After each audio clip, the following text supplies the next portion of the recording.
Hey guys, today I want to do a compare and contrast of the Kawasaki ZX10R versus the Yamaha R1 versus the BMW S1000RR. Now, I recently just got myself a leader bike and I evaluated all three machines and many other leader bikes, and I want to talk about what my conclusions were on these three bikes. And here's a couple of snapshots of me riding the bike. This is the ZX10R.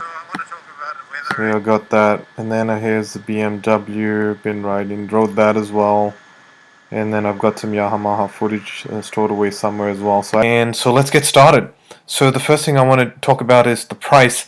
So the Kawasaki, the ZX10R, and I'm going with the ABS version, the minimum entry level ABS versions on all three bikes, doing a like for like. So the ZX10R, you can get into this for $15,999 from their it's advertised in their websites.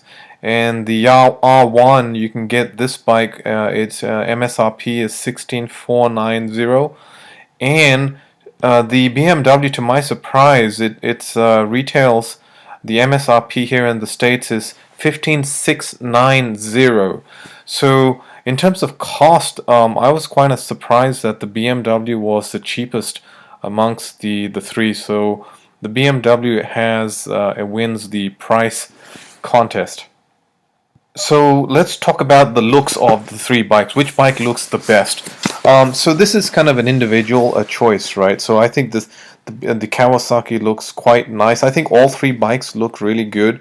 It comes down to your unique preference. So I think this looks really cool.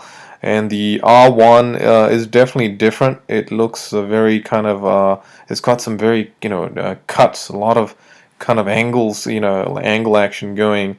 And then the BMW also kind of sticks out, but looking at it's got its own European styling. You can definitely kind of get a sense this is not a Japanese bike, it's kind of European. So this is an individual preference, so I think all three bikes look really hot. I'd be happy with the looks of any three bikes. The only thing I wanna, so in my case, I would probably lean, just my taste, I would lean probably towards the Kawasaki, the ZX10R in terms of looks. But all three bikes look bloody awesome. I mean, this is the Yamaha R1, looks really good. The look, it grows on you. You either like it or you don't like it. When you start liking it, there's nothing like it with these fin action going on. And then the BMW also looks really cool here. Like, got quite a bit of fin action here as well.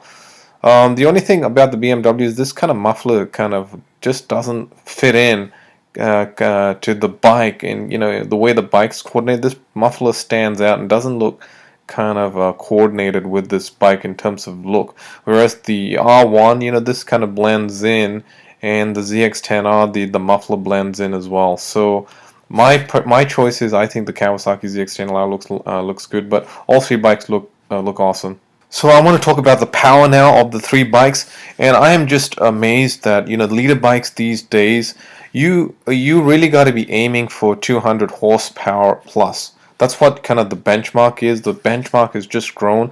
The Kawasaki, the R1 has 200 horsepower. The BMW has 199 horsepower, very close to 200, and the Kawasaki ZX10R, to my surprise, it has, in my research, it has about 207 to 210 horsepower. So the Kawasaki wins the horsepower battle.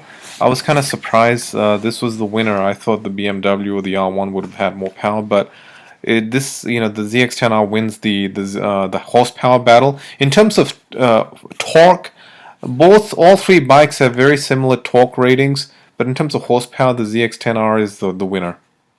So I want to talk about the size and comfort of these bikes. Now, in terms of size and weight, to my surprise, the ZX10R weighs about 454 pounds. The R1 weighs about 441 pounds, and the BMW weighs about 449 pounds.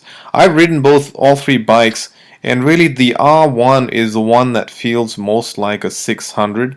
This one definitely feels like a 600, and you can notice that the BMW and the ZX10R really kind of pushing that that larger size, right, in terms of size, and then getting a little further away from that 600 feel. Now on the ZX10R, the 2015 model, I think rides like a true, like very close to a 600, but the current model 2016, it's getting away from that 600 feel. So the R1 is really the one that handles kind of that feels most close to the 600. Now in terms of comfort, I think out of these three bikes, probably the ZX10R is probably the most comfortable. I'm 6 foot plus, right? So if you're 6 foot plus, then I would say for taller riders like me, you'd probably lean towards a larger size, and the ZX10R would probably be the most comfortable. The R1 is very, very aggressive. This is probably the most aggressive riding position. The BMW is kind of in between the ZX10R and the R1 in terms of comfort and feeling. It's roomy, but I still feel that the ZX10R is more roomy. But to my surprise, the 10R weighs the most. So in terms of lightness and the most 600 feeling, the R1 is the winner. But in terms of comfort, I would give it to the ZX10R.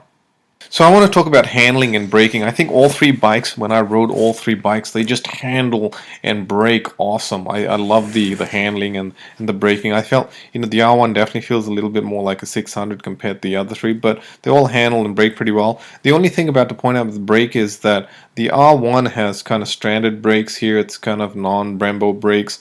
The BMW also has ZX10R has these new brake, kind of the Brembo brakes installed, and it's got these gas cartridges.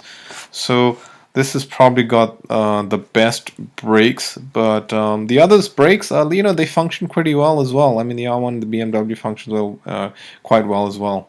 Now, the other thing I just want to point out is all three bikes have slipper clutches and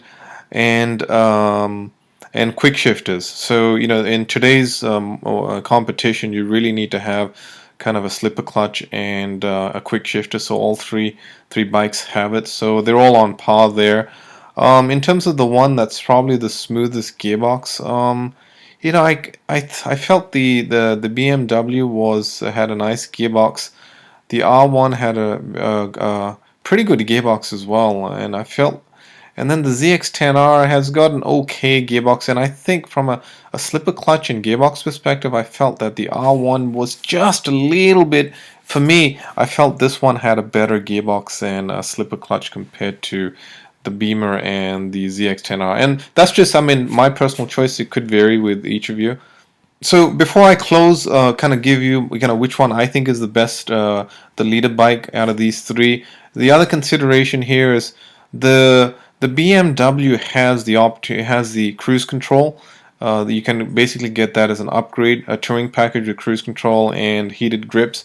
The R1 and the ZX10R, you don't have it, but I don't really see the you could get it as an accessory, but from my point of view, these bikes aren't really kind of freeway cruises. I mean, you could use these for freeway cruises, but they're not really long distance cruises. These are really more canyon cutters, so I don't really see the point of having kind of cruise control, because you're really riding these bikes to kind of have that full control on your right hand, on that right throttle, and ride as fast as you want, kind of modulate the pace. You don't want to be kind of cruising. These aren't your Harleys or your kind of adventure bikes that you take on long distance cruises. This is not.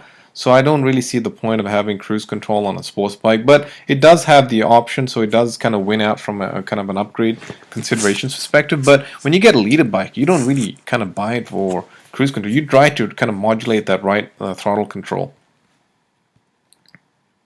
So the final conclusion is, okay, which is the best bike? So I mean, I think all three kind of bikes are awesome, but for me, it just came down to what I would, which one would I choose out of these three? If I was going to make a decision out of these three bikes, choose the ZX10R, because the key factor that really kind of twisted me, pulled me over to the ZX10R is, if you look at the World Superbike Championship, the winner of the World Superbike in the last 2 years, the 2015, the ZX10R won it. I think they won it the year before as well, and this year, so this is the rating 2 times World Superbike champion, and they're winning it this year. So I kind of, for me, that was important. I wanted to find and Yamaha R1 is not really finishing anywhere in the top it's not really competing.